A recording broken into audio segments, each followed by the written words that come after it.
What's up, my fellow trash hangers? Welcome back to another good episode of good content. Sorry for the delay. I meant to upload this Friday, but the video was too long. So I'm re-recording this Wednesday and I'm going to upload this later. Hopefully you'll be watching this either tonight or tomorrow. By the way, thank you so much if you are watching this. This is very big for me. You want to know what? But you know what else is big? That's a teaser for this Friday. Look out for that. But besides that, let's actually get into this episode with Baki Hanma Season 1. Now, of course, it's not the first season of the Baki series on Netflix, which I really hope doesn't die within the next year or two. Because I just bit my own tooth. I need Baki Season 2. But we'll get into that later. But this isn't the first season, alright? It may say that, but it's trying to keep up with the manga, because occasionally Katsuki Itagaki, the creator, will sometimes just randomly switch out a new title and call it a new manga series. But it's just the same story over several titles. So this is just a continuation of a story that's been ongoing for almost 30 years. So let's give him some slack. Plus, he's like over 60 years old. So, he's probably going senile by now. But let's actually talk about the series. This season takes place directly after the last one, where Baki has finally stepped up to the challenge of being the rival of his father, Yujiro Hanma, the strongest creature on Earth. But he may be a challenger. He is not strong enough. And that's what we're going to be shown for the next couple of arcs.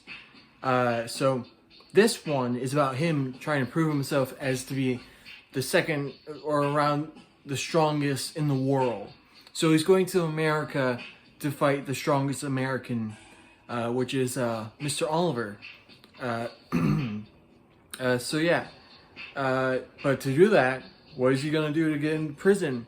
One of the highest security prisons in that country. In this country, might I add.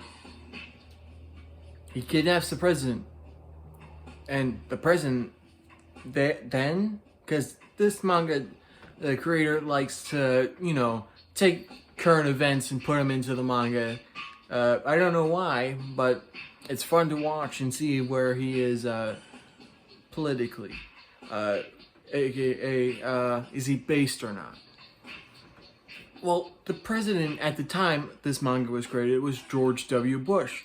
And I'm not sure if this actually happened, but in the manga, he was driving through the exact street JFK was assassinated.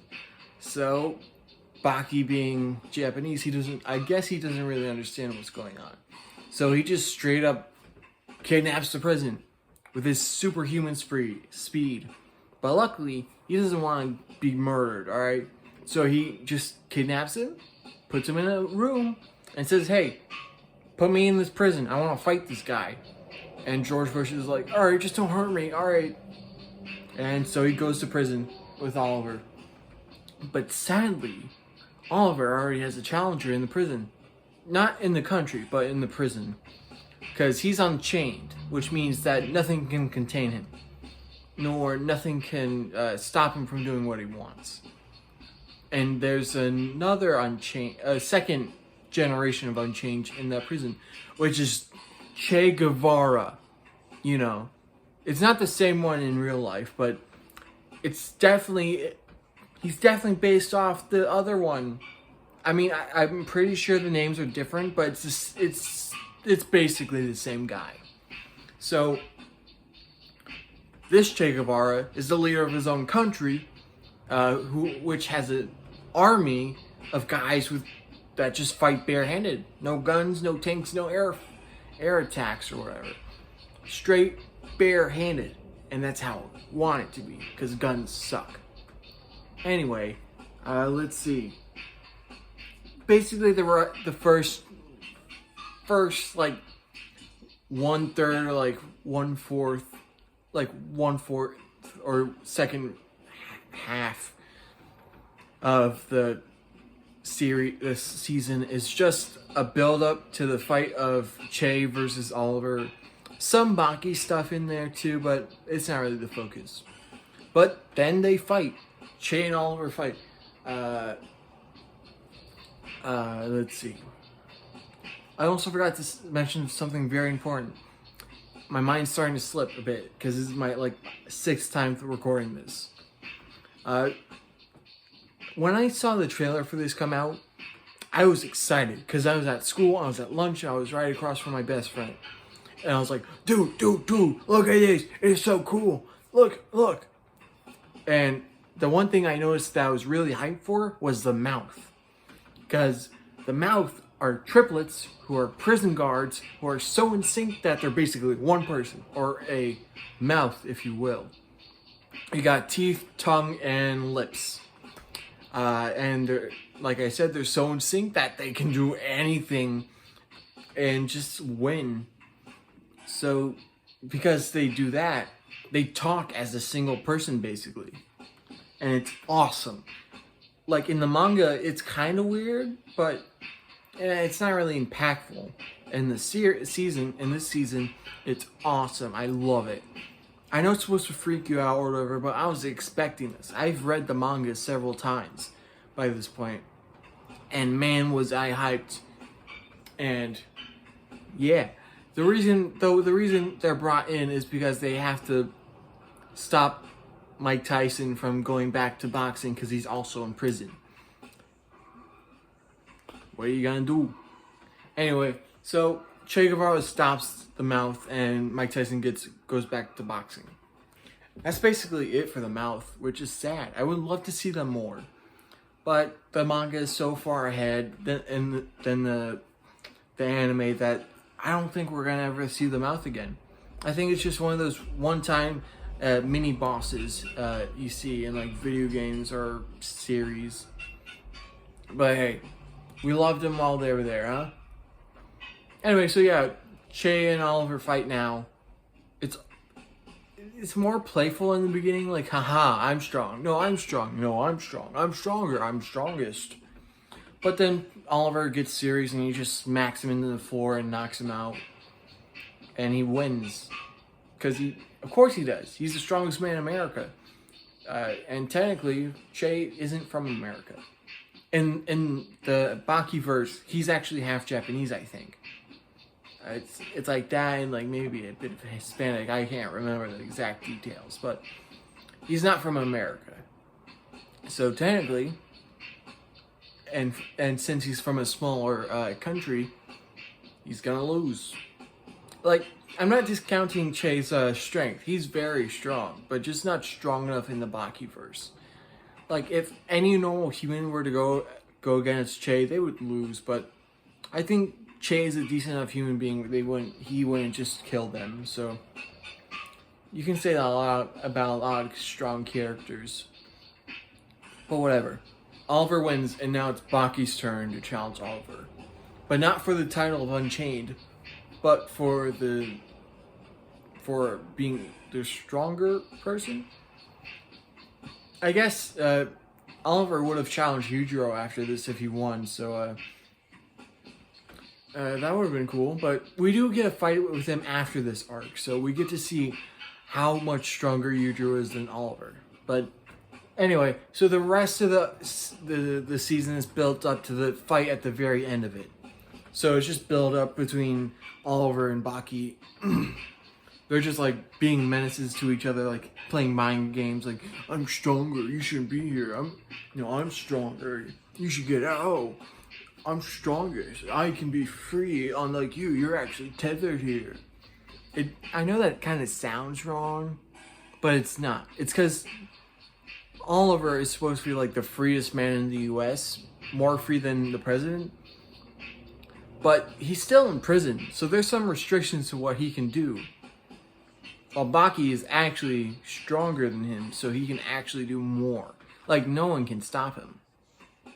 But he's gonna get much stronger after this fight. Speaking of, Oliver is so mad at Baki that he's like, alright,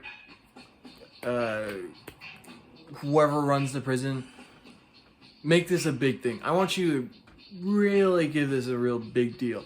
We're gonna earn so much money for the prison. Make this an official fight between me and Baki. And he's like, all right. And then a couple days later, the day before the fight, the official one, they just fight because Baki, just went for it. And then the fight goes on. It's awesome. It's the best fight so far. And it's so cool. Like, the animation is really good when it needs to be. Like, I know sometimes it can look a bit wonky in certain bits, but it really is awesome when it needs to be. Like, if they really wanted to, or they had the budget, they could have fully animated this entire series, but I don't think Netflix is that invested in Baki. I mean, they invest a lot of money in the voice actors for the English dub, but there's basically no English people who watch it, or at least people who speak English who watch it, because I have had trouble finding an English speaking fan base for Baki. It's like surprisingly hard. Either I'm not looking in the right places, which I think I am, or there's more Baki fans who don't speak English, which is, I'm not saying it's wrong, but I'm just saying it's just a bit tougher for me to find people who like stuff like me. Anyway, so the fight goes on and it's awesome. Oliver just throws Baki through several concrete walls. He also throws him through a really thick steel door, which we saw earlier. He also just twisted into like a little napkin roll, but it's really thick steel iron. Man, this guy's strong. And he's not even strong. He's barely not even close. That's crazy to think.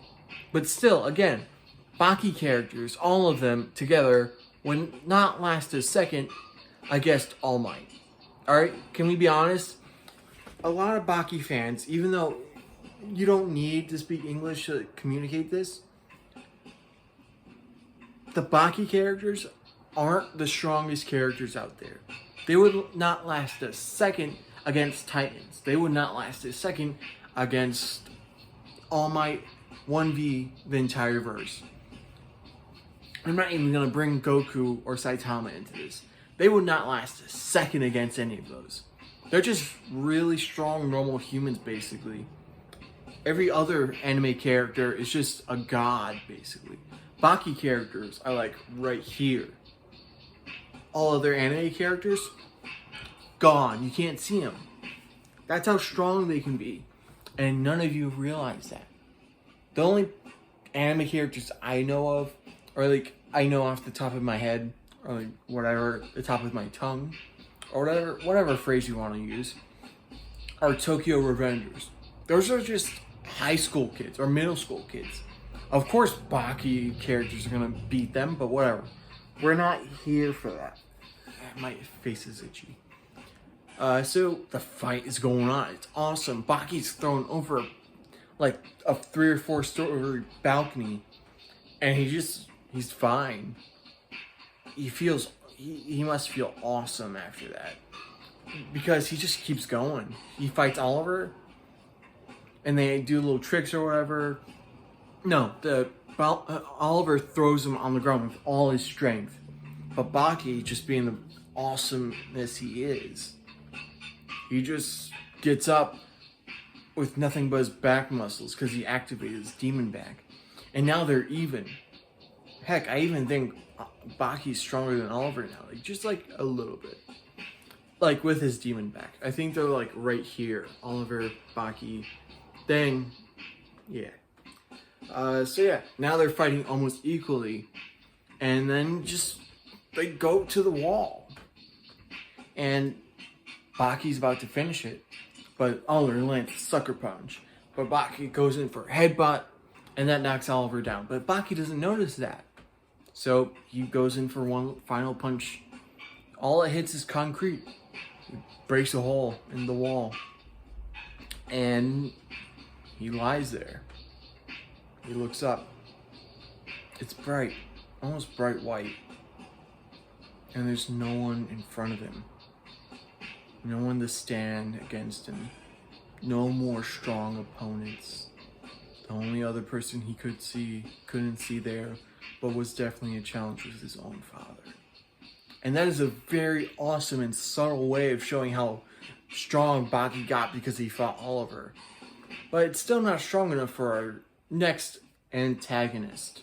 They're not really antagonists. They're more like a better word for it would be a foe. Like, I think of foes as someone who would, like, defend themselves or, like, attack first. But you could definitely reason with them. They're, like, more like a rival, but more evil. But we're getting in that later. But Baki is now much stronger after fighting Oliver, and he wins. That's basically it. Oliver admits defeat. He goes back to his very obese girlfriend, by the way. I'm not saying that's anything wrong. I'm just pointing out facts. Let's see. He goes back to her and they make love or whatever. I don't remember. And then Oliver the next day is like, all right, I lost, but Baki's not being the next Unchained. He can leave. And then they just gave him a bike and a couple dollars for like food or like a plane ticket, and then he goes back to Japan. But I'm not sure actually where this next scene takes place, but we pick up with Stridum and Yujiro. They're in a museum and they're talking about how Baki is doing all this stuff and how he's getting stronger and it's getting closer to the father-son fight. But Stridum's curious. He sees a couple of animals, strong ones at that. Maybe even some of the strongest. And he's like, hey, could you or Baki fight these guys and win? And he's like, yeah. Baki would definitely do it. Definitely could do it, but he wouldn't because he's kind like that. So then basically for the rest of these scenes is just Stridum going like, could Baki beat this? Could you beat this? Could Baki beat this? Could you beat this? But Yujiro gets pissed and he's like, stop talking! But then Stridum walks up to a T-Rex skeleton, a fossil, and he's like, could you beat this? And Yujiro's real mad. He's like, what did I tell you? And he actually looks. For a second, he recognizes it, and then he realizes what the question was. And he gives a good old Yujiro smile and laughs like the devil, which he basically is. So, with a T-Rex mention, why don't we get shown to a person who actually ate T-Rexes? And this is the teaser for the next season. Hopefully, if Netflix doesn't go down the drain, hopefully in the next year or two, hopefully next year or like 2024, we'll get Baki Hanma season 2, which will be the pickle arc, which is the longest arc in Baki. So I'm pretty excited and I'm pretty worried of how they're gonna handle it. But that's it. We got a teased pickle and we already got a teaser trailer for the next season. And I am very excited. Yeah, that was Baki Hanma season 1, and man, am I happy. The style, the animation, the story, everything is much better than the last couple of seasons combined. And I can't wait for what they're going to do with the pickle arc. Hopefully, if they keep going up with the budget and everything, we'll get probably one of the best anime seasons ever. But that's for hopefully a later time. Please, Netflix, don't go under. Be a better company than you are now. Anyway, so that's about it. Like, comment, subscribe, tell me what you do next, and check my description. I have a Patreon now, and if you want a better